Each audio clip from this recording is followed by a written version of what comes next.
أعوذ بالله من الشيطان الرجيم إن الله وملائكته يصلون على النبي يا أيها الذين آمنوا صلوا عليه وسلموا تسليما. Tempat prostitusi loba jasa, di Citra loba, di kawasan Ambalaya berbagai kelas ngampar, kelas misbar, kelas itu leangan kosong, kelas hotel, motel dan lain sebagainya. Eta teh pada hakikat bakan nang ai. Emang nang saha nang ai Melalui jelema-jelema biadab duku aing diciptakeun. ieu teh jang nyoba ka anak-anak muda di Kabupaten Tangerang khususnya. Timbul berbagai permaksiatan tetuh gereja nang Allah hakikat nama dek nyoba ka kaum muslimin mukminin Kabupaten Tangerang. Coba sia ayana gereja didinya belok apa moal dibangun kelenteng hakikat temanang Gusti Allah jah makhluk Gusti. Bupati teh menandatangani gereja, menandatangani kelenteng dan lain-lain sebagainya, menandatangani pihara. Eta teh kapan makhluk aing bupati, urusan bupati dorakana eta mangke di akhirat. Ngan aing dek nyoba ka kaum di Kabupaten Tangerang belok moal.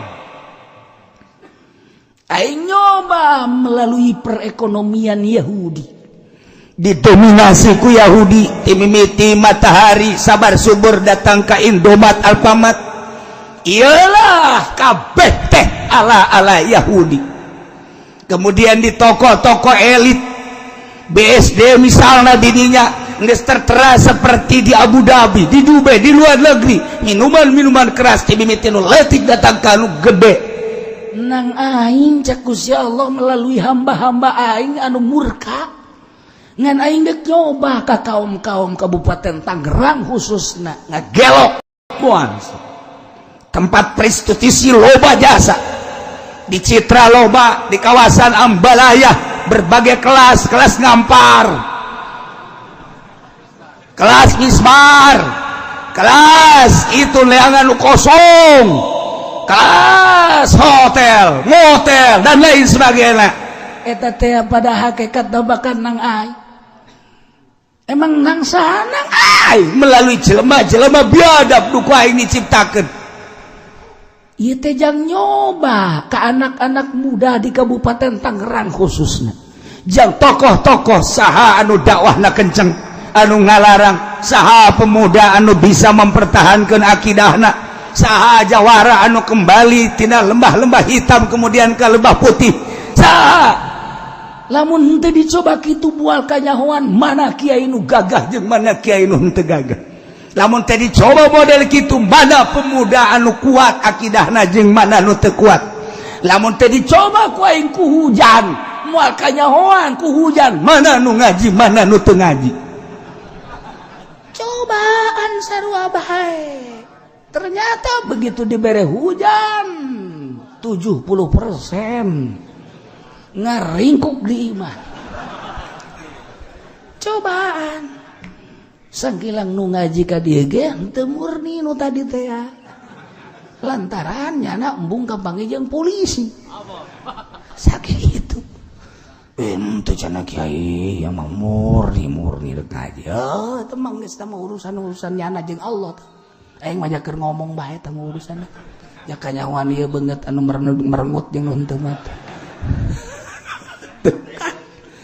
Coba terus engke ge kitu bae berputar, dunia ini berputar. Engke aya jelema naon kitu ngaranna itu jelema nu duga lah.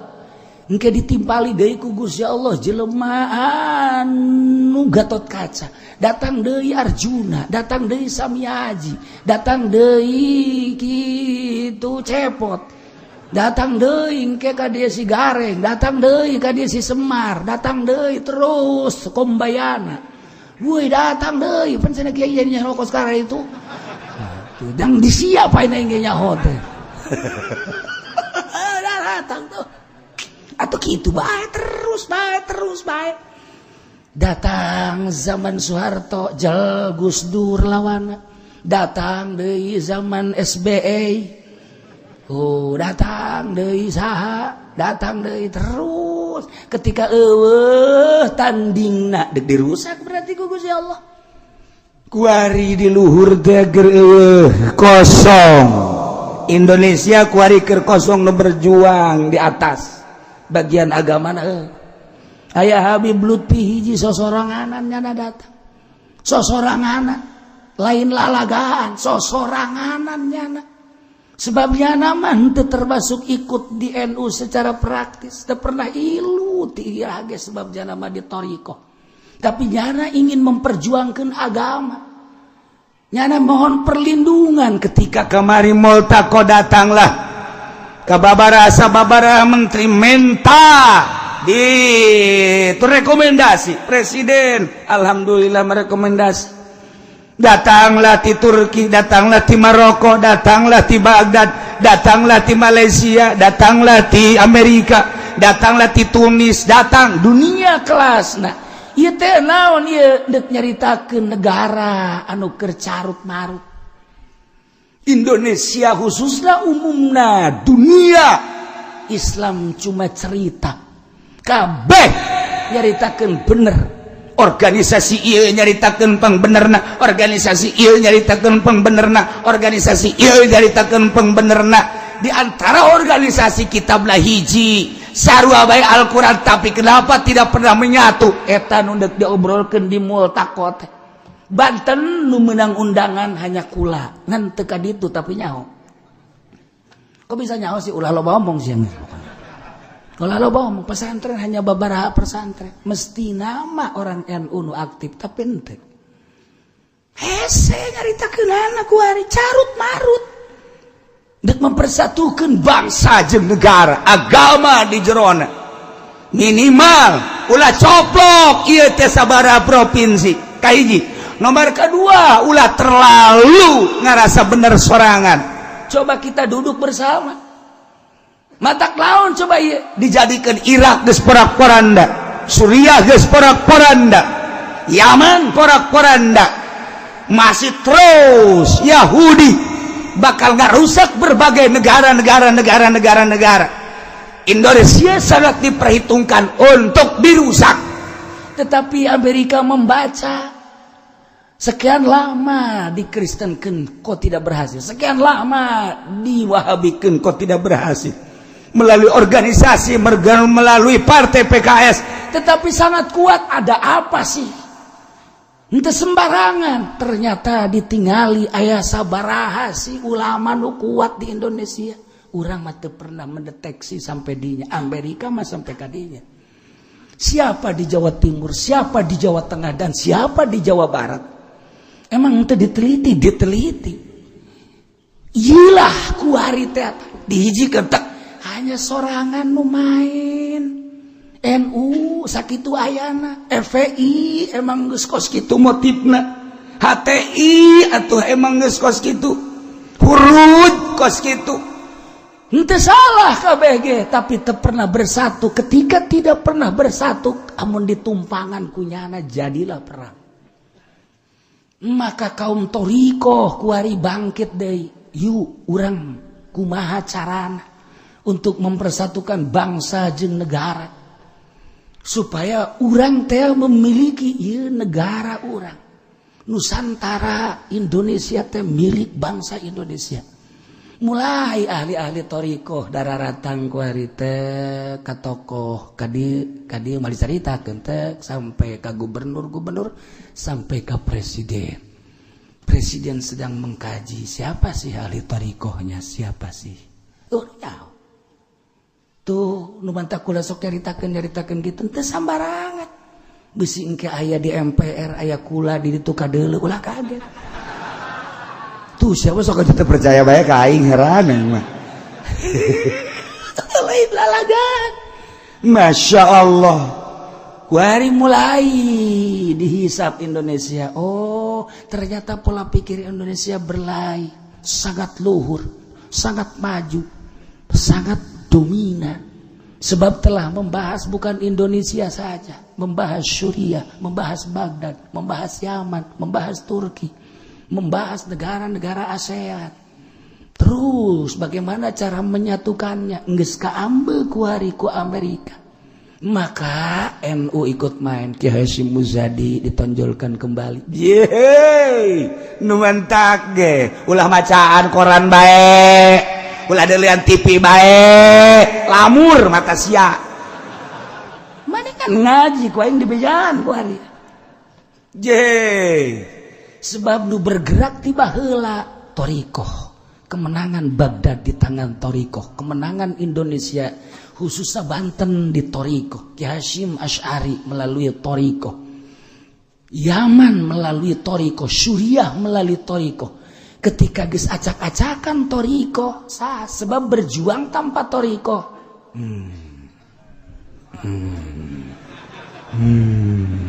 Cak nu di luar naonnya. Pokoknya sih mah teu nyaho belah. Tuh, berjuang di organisasi tanpa ieu teu jalan, berjuang di partai tanpa ieu teu jalan, tipu doli pidato tanpa ieu teu jalan, Haji Pendi maca kutub-kutub robani tanpa ieu teu jalan. Eta mah bangsa dihianat ku Tuan Syabdul Qadir.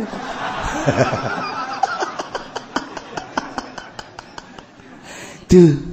Tetapi ketika ahli thariqah numbus bergerak, ngaji lillahi ta'ala, ceramah lillahi ta'ala, dakwah lillahi ta'ala, di organisasi lillahi ta'ala, di partai lillahi ta'ala, melangkah dengan pasti lillahi ta'ala, gugur di medan laga karena motif lillahi ta'ala, ridho Allah. Aku hari mulai aya naon gak karak sapotong tak carita tah. Karak sapotong tah. Waduh, geus jam 10:30. Karak sapotong ieu mantep jasa ieu. Lantaran ieu deuk nyaritakeun Nusantara ieu mah. Lain lalagaan ieu mah. Bakalna saha ieu nu jadi pelopor engke. Saha nu jadi pemersatu engke bakal.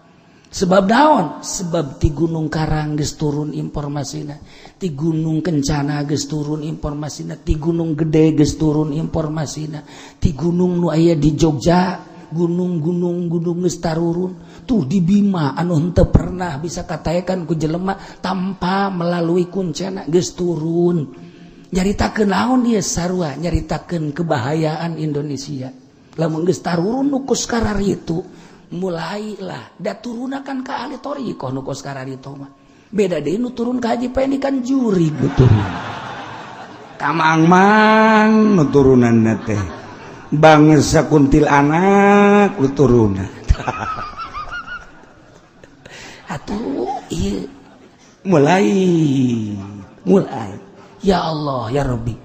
Nah, nu mantak aya naon di Indonesia kok bisa jadi kuat kieu? Amerika ge kaget. Masya Allah. Tuh. Atuhlikuna bima fa'ala sufaha'u minna in hiya illa fitnatu. Fitnah, cobaan. Aya naon bage cobaan. Ketika orang magahan ngaji kiai, sapira kiai tamat SD ge henteu. Haju tamat nama SD ijazahna ge geus di dahar rayap. Sapotong aya sapotong eueuh. Begitu datang partai Golkar nyana ilu kiai goblok. Kurang gede gob. Sia ta nu neruskeun. Sakola henteu lawan henteu ilu di partai. Geus kumaha tuh? Ngadoakeun kiai mah, ngadoakeun ulah ilu sebab mun ilu mah kabere asal geus kabere moal beres. Ngadoakeun mah mudah-mudahan kabere baik. bener tolol kabeh. Asal geus ilu kadinya parem. Asal geus ilu kadinya parem. Geus teu diakui deui. Ku ari nu diakui kiai teh kapan kiai salapi. Ketika jelema nyieun pondok pesantren modern, santrina 5.000 10.000. Bagus. Salah henteu. Yang perbandingan sangat bagus jeung sangat dominan. Bahasa Arab bisa tidinya, bahasa Inggris bisa tidinya. Bisa jadi bupati jebolan pesantren modern sangat, tetapi ketika nyaritakeun ibadah eueuh nanaonna tur kiai nu pondok pesantren teu diakui masyarakat bawahnya kiai. Teu kabeh ku muridna doang tuh kiai aing masyarakat mah teu nyebutkeun kiai. Tuh siapa yang serikeun heran. Tapi kiai pondok pesantren salap mah nu kuarina dihina barang datang bae ka lembur mulai tab kemana tab kiai sorangan nyebut ustad masyarakat geus ada kebelan euy kiai mana kiai nang saja buat kitu nang Allah kebelah dituna woi mama nukan kemana hiji mulai geus tuh sebab naon. Sebab ai kiai modern mah kapan aya sekat jeung masyarakat. Tadi aku kiai ku masyarakat, tapi kiai salap mah. Kiai, ulang. Henteu ka mana? Henteu. Waduh, kiai mah tuh. Naon? Penting ngariung. Oh, ya siap, ngariung. Geus, menang 2 poe. Kiai hampura, kunaon abah kula paeh pangmandiankeun. Siap. Yang ngising didinya, kiai didinya. Kiai nu mandian saya. Geus beres di pandian kiai bungkus kiai kiai salatan ku kiai siap kiai jauh sasa panggul habak siap gitu kiai mah aduh ke bangkos kos gitu apa teu mau kos di masjid kiai nongkrong kiai dohor ngadaguan jelema eueuh kapan azan panjana Allahu akbar beres sugan aya masyarakat datang keneh bae geus salat ratib keneh Allahu akbar asyhadu an la ilaha illallah asyhadu anna muhammadar hayya 'alas shalah ya faqad qamatu shalah qad qamatu Allahu akbar la ilaha illallah Allahu rabb hadhihi keneh bae salat ka paimibaran sorangan bae usolli fardhu zuhri 4 rakaat imaman lillahi ta'ala cak anu tatangga euy makmum na mana ulah ngomong Allahu akbar geus beres sugan rakaat kadua anu datang kan lumayan geus teu kudu niat deui maksudna geus lamun niat imaman ke rakaat kadua datang geus teu kudu niat jadi imam deui kan ngeunaheun sugan rakaat kan sugan atuh keur tahiyat hating datang ka tahiyat eueuh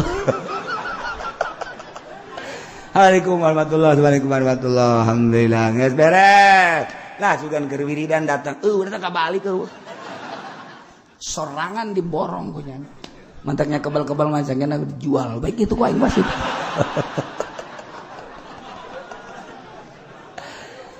nabi lain gitu masalahna ya dicaritakeun sote nyana terus bae dohor asar maghrib isya sorangan 2 tiluan aya bae terus nyana imaman eueuh bae terus istiqomah ngaranna di dinya kade sebulan 2 bulan setahun 2 tahun Allah ku istiqomahna nyana kabeh menghormati si anu aya mah itu getol jasanya nama aya jelema ka masjid bae alhamdulillah aku lagi kadinya nya kerek bae di masjid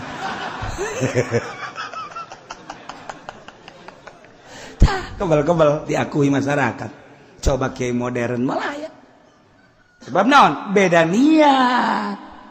niat nage ke waktu mondok nage hayang bisa ibadah henteu hayang jadi ustad teu hayang jadi kiai hayang bisa ibadah atuh geus we kuari wudu bisa salat bisa ibadah Allahu akbar teh kudu aya batur atuh ibadah Allah niat di pondok nage deuk ibadah aing di pondok pesantren modern mah niat nage susuganan aing geus boga ijazah mah ke ditarima jadi lebe mudah-mudahan jadi amil jadi depak jadi emang niat pakai kos gitu jadi kumaha tuh teu kumaha eueuh nu salah eueuh sugan disalahkeun lain lamun pondok pesantren modern atuh deuk saha nu maju Kemajuan dunia terletak pada pondok pesantren modern. Kemajuan ibadah di pondok pesantren salaf. Ulah silih salahkeun ulah. Sia mah sok aju nyalahkeun ka aing. Lain ngan di pondok pesantren modern mah moal jadi wali moal. Sakitu doang. Pondok pesantren salaf hese jadi wali. Itu komo nyana. Moal jasa moal. Sebab naon? Ta'alluqna hate. Tuh anu lah pokoknya wah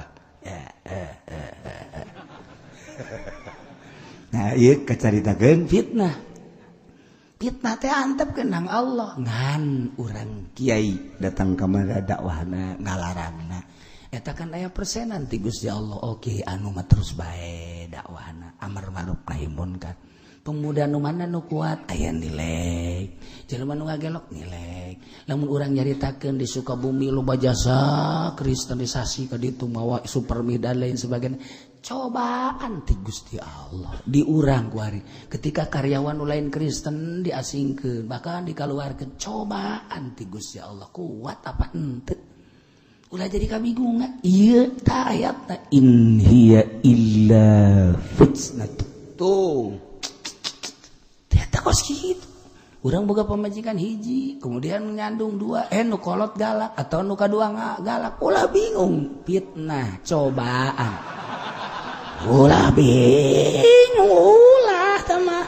Engke ge koleng sorangan tama atuh. Kayana tanggung koleng 3. Ayo geus. Tanggung koleng 4. Geus 4 teu bisa balik nya. Sia kurang cicing dia puyeng aing balik ka mana ieu cekna teh kanu kolot nyarekan bae nu ngora kitu kene nu katilu kitu kene nu kaopat kitu kene aju goreng lah aing mendek ngagejeburkeun maneh bae tungtung nama lain indah nyandung ngagejeburkeun maneh ulah bingung fitnah kabeh ge cobaan harta cobaan sehat cobaan penyakit cobaan ilmu cobaan nah iya kuari nu kadeuleu ku urang perumahan gerejana cobaan lamun urang teu dicoba moal kayahoan luhurna urang ye cek Imam Ghazali teh mah urang susah teu boga nanaon puasa bae ka tukang karti teh mah kos kitu mah jelema puasa bae teu boga nanaon karti tuh jelema mah mun di restoran puasa karek hebat ye jelema cenah teh mah cicing bae sorangan bae di imah atuh pantes cicing bae di imah sorangan aju teu loba omong atuh pantes ngariung coba tah di loba jelema aju nyana cicing bae eta karek hebat ye atuh ai cicing bae di imah di kamar berarti loba omong atuh pantes bisaeun teu kabeh kos kitu mah teu je nah lamun aya jelema narurut ka urang ngaji atuh pantes tah di tengah-tengah jelema anu teu nurut ka urang ngaji eta hebat ngaranna nu kos kitu ye parangsana. Wassalamualaikum warahmatullahi wabarakatuh.